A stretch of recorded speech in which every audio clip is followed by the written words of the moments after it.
walitumia vitabu vya Agano la Kale au maandiko matakatifu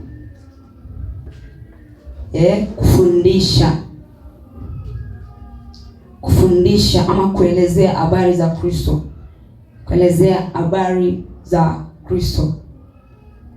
habari za Kristo. So tuliona hawakutafuta namna yao,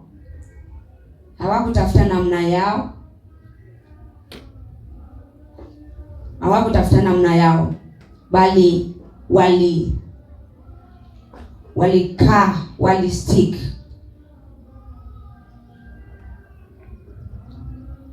kwa namna ile ya Kristo.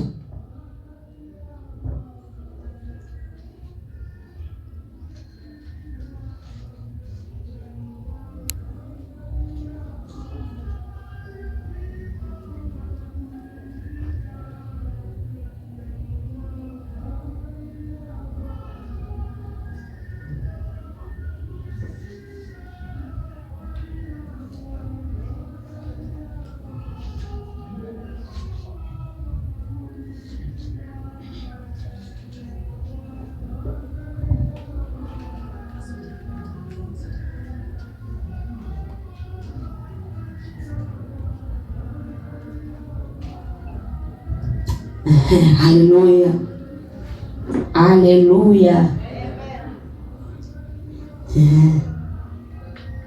So naamini last time tuliachia kwenye Matendo ya Mitume 13 kwenye Paulo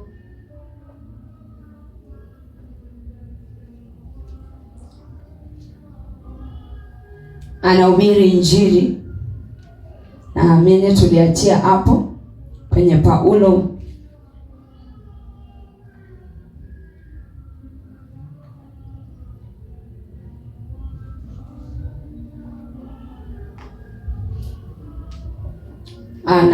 anahubiri Injili.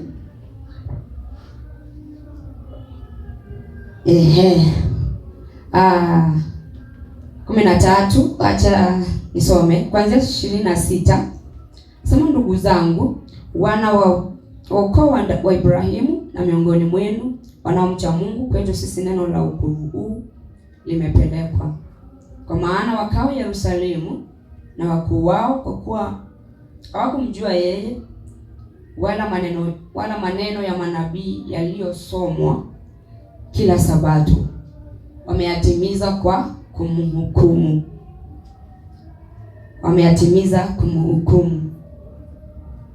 Kwa hiyo tuliona kwamba walimhukumu Kristo pasipo na kujua, wanatimiza maandiko. Na anasema mstari 28, na ijapokuwa hawakuona sababu ya kumfisha, wakamwomba Pilato auawe.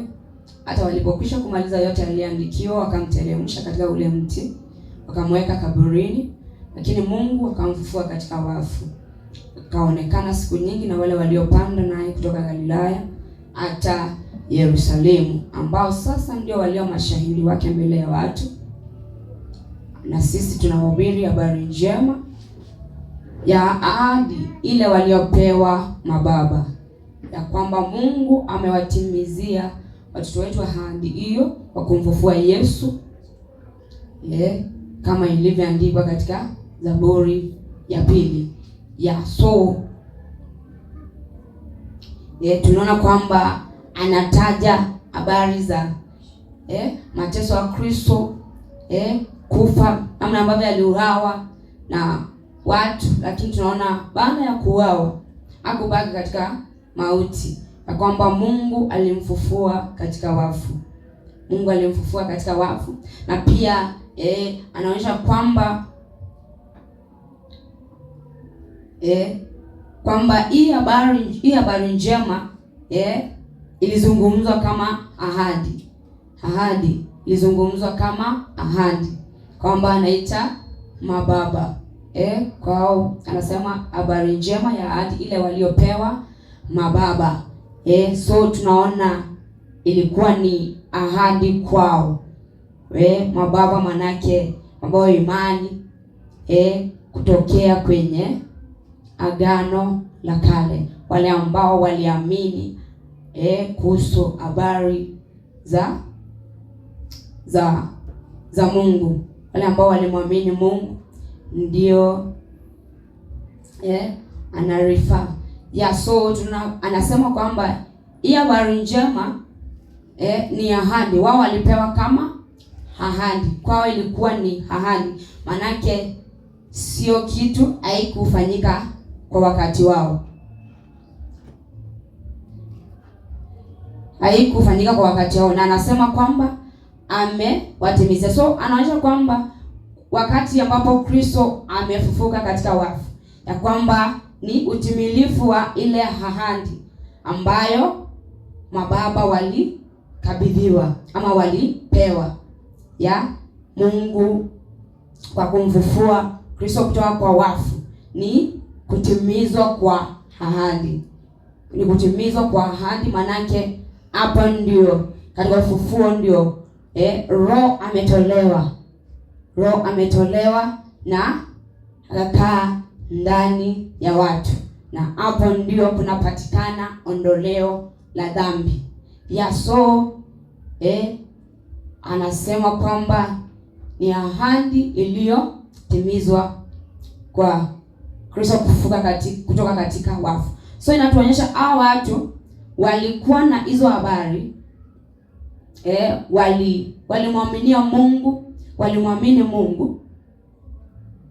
Lakini tunaona kwamba habari za ukombozi ama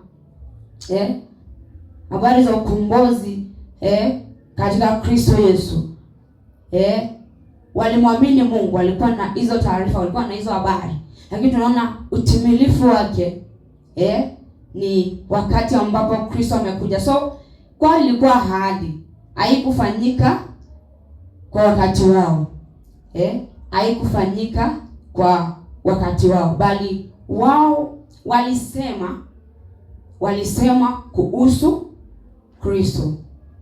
Lakini ni kitu ambacho haikufanyika kwa wakati wao.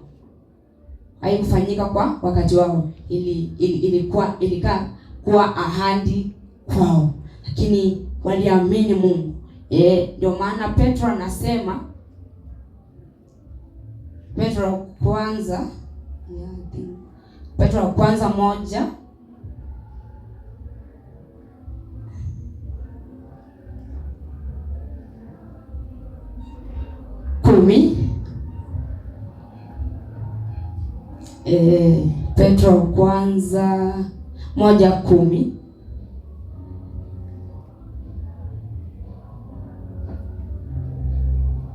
Unaweza kusoma mpaka nasoma tu ndio. 1 Peter 1:10. Katika habari ya wokovu huo, manabii walitafuta na kuchunguza, ambao walitabiri habari za neema itakayowafikia ninyi. Wakatafuta ni wakati upi na wakati namna gani ulionywa na Roho wa Kristo aliyekuwa ndani yao, ambaye alitangulia kuyashuhudia mateso yatakayompata Kristo na utukufu utakaokuweko baada ya hayo. Wakafunuliwa ya kuwa si kwa ajili yao wenyewe, bali kwa ajili yenu waliohudumu katika mambo hayo, ambayo sasa yamehubiriwa kwenu na wale waliowahubiri ninyi Injili kwa Roho Mtakatifu aliyetumwa kutoka mbinguni. Mambo hayo malaika wanatamani kuyachungulia. Amen. So tunaona kwamba Petro anasema habari ya wokovu huu katika habari ya wokovu huo manabii walitafuta na kuchunguza. Nasema walitabiri habari za neema itakayowafikia ninyi, wakatafuta ni wakati upi na wakati wa namna gani ulionywa na Roho wa Kristo aliyekuwa ndani yao, ambaye alitangulia kuyashuhudia mateso yatakayompata Kristo na utukufu utakaokuwako baada ya hao. Wakafunuliwa ya kuwa si kwa ajili yao wenyewe, bali kwa ajili yenu walihudumu katika mambo hayo.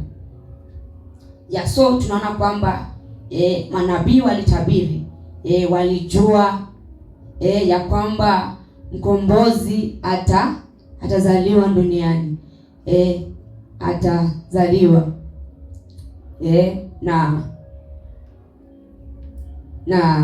yani walijua kwamba Mungu atakuja, Mungu atafunuliwa ama atajirika katika mwili kwa ajili ya ukombozi wa wanadamu. But walikuwa na hizo taarifa, walikuwa na hizo habari, lakini haikutukia kwao. So kwa ilibaki ni ahadi. Walikufa katika kutarajia, wakiwa katika kutarajia na ule kuamini, lakini bahati mbaya haikufanyika katika wakati wao.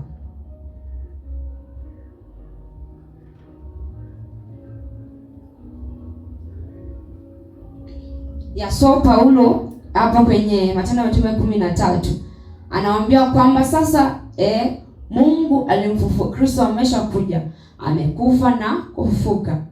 Sasa anawaambia kwamba hii sasa ndio ahadi iliyonenwa na manabii, iliyozungumzwa, ya kwamba kile ambacho Mungu alizungumza kwa vinywa vya manabii wake, ya kwamba amekitimiza.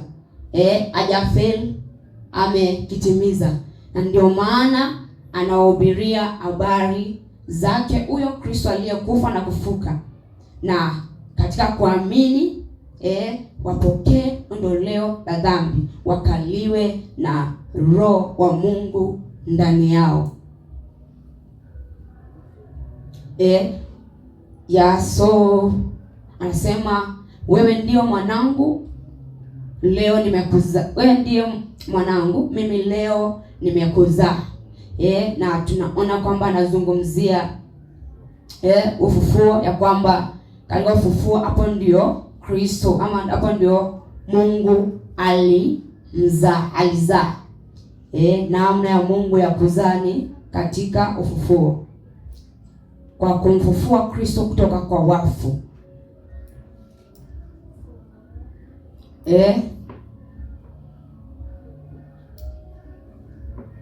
Tena ya kuwa alimfufua katika wafu asipate kurudia uharibifu. Amenena hivi, tawapa ninyi mambo matakatifu ya Daudi aliyeamini. Kwa hiyo anena na mahali, anena na pengine, utamwachia mtakatifu wako kuona uharibifu. Kwa maana Daudi akiisha kulitumikia shauri la Mungu katika kizazi chake, alilala, akawekwa pamoja na baba zake, akaona uharibifu. Anasema, bali huyo aliyefufuliwa na Mungu akuona uharibifu. Sema basi na ijulikane kwenu ndugu zangu, ya kuwa kwa huyo mnahubiriwa msamaha wa dhambi, na kwa yeye kila mwaminio huhesabiwa haki katika mambo yale yote asiyoweza kuhesabiwa haki katika haki kwa torati ya Musa. So Paulo anawaeleza habari za Kristo kutokea kwenye habari alizozungumza Daudi. Alizozungumza Daudi ya kwamba habari hizi zilimhusu Kristo Yesu, na yeye ndiye amekufa na Mungu amemfufua kutoka kwa wafu, na matokeo yake ni kwamba watu wote watakao muamini wapokee ondoleo la dhambi, wapokee msamaha wa dhambi, wakaliwe na Roho wa Mungu ndani yao.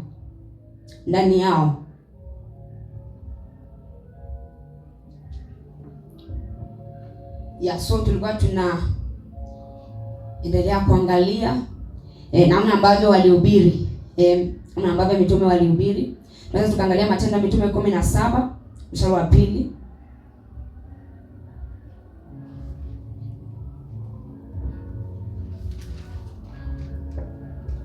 Matendo ya Mitume 17 mstari wa 2. Matendo ya Mitume 17 mstari wa 2 inasema, na Paulo kama ilivyokuwa desturi yake akaingia mle walimo, akahojiana nao kwa maneno ya maandiko Sabato 3. Mstari wa 3. Akayafunua na kuwaeleza ya kwamba ilimpasa Kristo kuteswa na kufufuka katika wafu, na ya kwamba Yesu huyo ninayewapasha ninyi habari zake ndiye Kristo. Amen. Anasema Paulo, kama ilivyokuwa desturi yake, yaani ni mtindo wake, ni maisha yake, akaingia mle walimo akahojiana nao kwa maneno ya maandiko Sabato 3, akiyafunua na kuwaeleza ya kwamba ilimpasa Kristo kuteswa na kufufuka katika wafu, na ya kwamba Yesu huyu na wapasha ninyi habari zake ndiye Kristo. So tunaona pia Paulo alitumia maandiko kuwaeleza habari ya mateso, kufa na kufuka kwa Kristo. Alitumia maandiko, na maandiko hapo ni maandiko ya Agano la Kale au maandiko matakatifu, vitabu vya Agano la Kale. Akutoa mambo yake hewani, alitumia hayo maandiko. Anasema akifunua na kuwaeleza ya kwamba ilimpasa Kristo. So kwa hiyo Paulo pia alifanya chambuzi na maelezo kwao kwamba hiyo habari anasema ilimpasa Kristo kuteswa na kufufuka katika wafu. Kwa hiyo iko kwa yale maandiko, lakini kuna uwezekano hawakuwa wanaelewa, hawakuwa wanaiona, lakini nasema Paulo aliwaelezea, yafunua na kuwaeleza ya kwamba ilimpasa Kristo kuteswa na kufufuka na kufufuka. So tunaona katika kuhubiri kwao hawaachi kutaja habari za mateso, kufa na kufufuka kwa Kristo. Na tunaona matokeo yake ni kwamba anayeamini, anayepokea anapokea ondoleo la dhambi au msamaha wa dhambi na kukaliwa na Roho wa Mungu. Matendo ya Mitume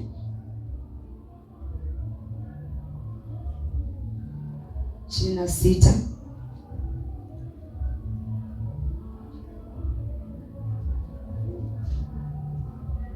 22 mpaka 23.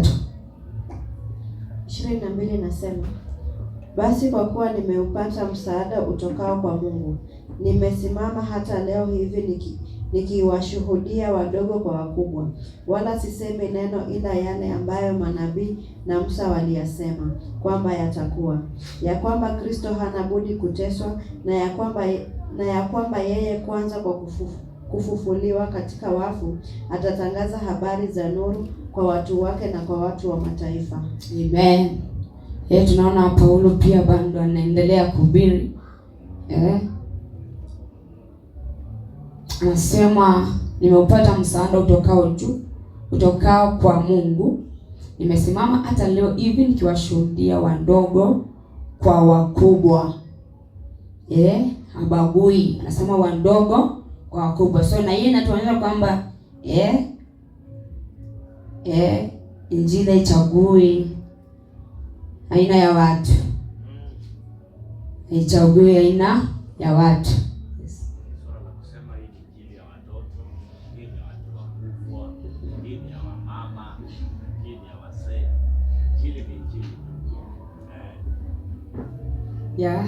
Injili haichagui aina ya watu. Ujumbe ni ule ule. Anasema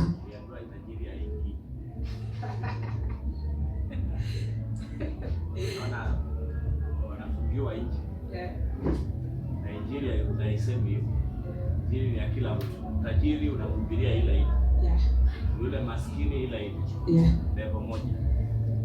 Kwa hiyo kitakachofanya mtu asiingie sio tajiri, sio maskini, ni kutokuamini. Yeah, so anasema wala sisemi neno ila yale ambayo manabii na Musa waliyasema kwamba yatakuwa, ya kwamba Kristo anabudi kuteswa na ya kwamba yeye kwanza kwa kufufuliwa katika wafu atatangaza habari za nuru kwa watu wake na kwa watu wa mataifa. Tunaona Paulo pia katika kuhubiri kwake anatangaza habari zile zile ambazo Musa na manabii walisema. Hajakuja kutoa mambo yake hewani, hajakuja na ufunuo wake mpya. Sema unajua mimi Yesu mwenyewe alinitokea. Kwa hiyo sasa mimi ni special vile. Ujumbe wangu ni tofauti.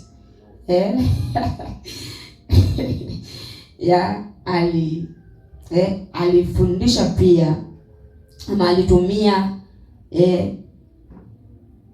alitumia mafundisho ya Musa na manabii katika kufundisha kwake. So hakuja na mambo yake. Katika kuelezea habari za ufufuo alitumia maandiko ya Musa na manabii. Tunaona kwamba Paulo katika kufundisha habari za ufufuo alifundisha kutokea kwa maandiko ya Musa na manabii.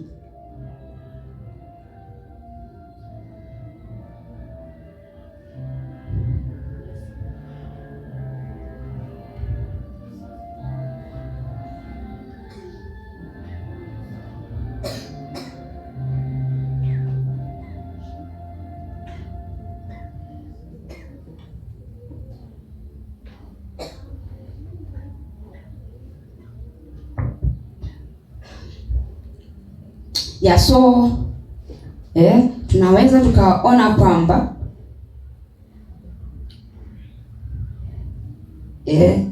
hata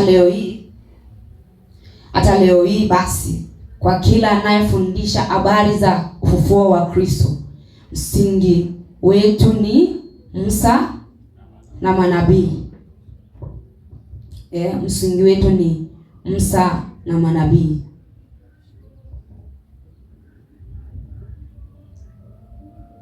Msingi wetu ni Musa na manabii. Tuone Paulo anasemaje. Warumi 1:1 mpaka 3. Warumi 1:1 inasema, Paulo mtumwa wa Kristo Yesu, aliyeitwa kuwa mtume na kutengwa, alihubiri injili ya Mungu. 2, ambayo Mungu amekwisha kuiahidi kwa kinywa cha manabii wake katika maandiko matakatifu. 3, yaani habari za wanawe aliyezaliwa katika habari za mwanawe aliyezaliwa katika ukoo wa Daudi kwa jinsi ya mwili. Mstari wa 4, na kudhihirishwa kwa uweza kuwa mwana wa Mungu kwa jinsi ya Roho ya utakatifu kwa ufufuo wa wafu, Yesu Kristo Bwana wetu. Amen. Paulo anasema kwamba yeye ni mtumwa wa Kristo Yesu aliyeitwa kuwa mtume na kutengwa aihubiri injili ya Mungu. Mstari wa 2 anasema ambayo Mungu amekwisha kuiahidi kwa kinywa cha manabii wake katika maandiko matakatifu. Katika maandiko matakatifu.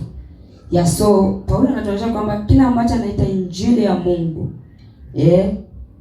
anaeleza kwamba ni kile ambacho amekwisha Mungu alikwisha kuahidi kwa kinywa cha manabii wake. Manake ujumbe ambao Paulo anatangaza ni kile ambacho ama anafundisha kutokea kwenye maandiko matakatifu, kutokea kwa kile ambacho manabii walizungumza kuhusu habari za mwanawe. So tunaweza kama kwamba ile maana kile ambacho anaita injili ya Mungu ni ule ujumbe Mungu alikwisha kuahidi kwa manabii wake katika Agano la Kale. So anatuonyesha kwamba huo ujumbe unapatikana kwenye maandiko matakatifu, kutokea kwenye manake akisema analejea maandiko matakatifu Mwanzo hadi Malaki. So anakuwa anarejea habari iliyotangazwa katika maandiko matakatifu kutoka Mwanzo hadi Malaki. So kuja kwanza mstari wa 3 anasema, yaani habari za mwanawe aliyezaliwa katika ukoo wa Daudi kwa jinsi ya mwili na kudhihirishwa kwa uweza kuwa mwana wa Mungu kwa jinsi ya Roho ya utakatifu kwa ufufuo wa wafu, Yesu Kristo Bwana wetu.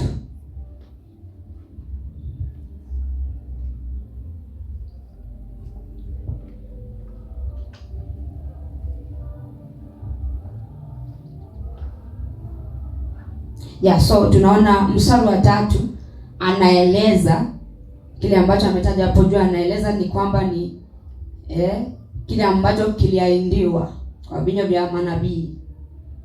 Anaeleza kwamba ni habari za mwanawe aliyezaliwa katika ukoo wa Daudi kwa jinsi ya mwili.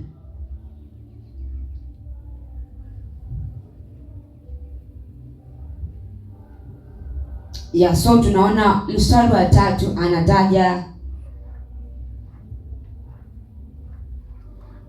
anataja habari ya Kristo ama kuzaliwa kwa Kristo katika mwili.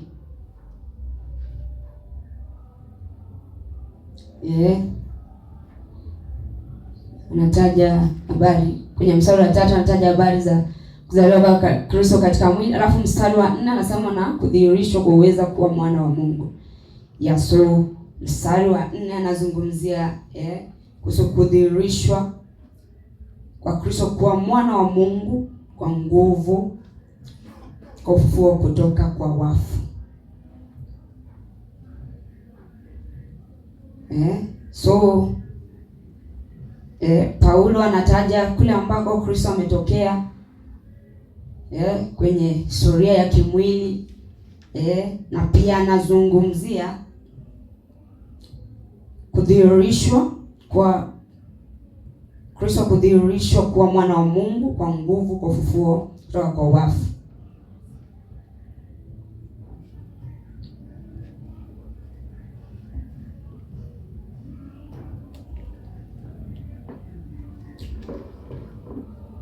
So na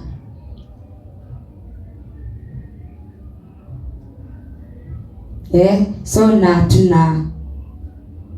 tuna kwamba hii habari iko hivyo kuanzia Kristo kuzaliwa katika mwili,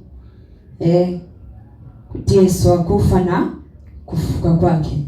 Manake kama hakuzaliwa katika mwili, angeteswa, angekufa na kufufuka. So kulikuwa na lazima kwamba azaliwe, aje katika mwili, avae mwili ili kwamba kwa sababu kama kuna mwili angekufaje sasa? Kwa hiyo kulikuwa na umuhimu wa Kristo kuvaa mwili na kuonekana ulimwenguni. na kukaa na kufa na kufufuka. Tunaona amekufa na kufufuka. Kwa hiyo tunaona haya mambo yote na umuhimu wake. Yana umuhimu wake, hayawezi yakaachana. Yana umuhimu wake. Manake pia kufa, kama angekufa hakungekuwa na ufufuo. Kama angekufa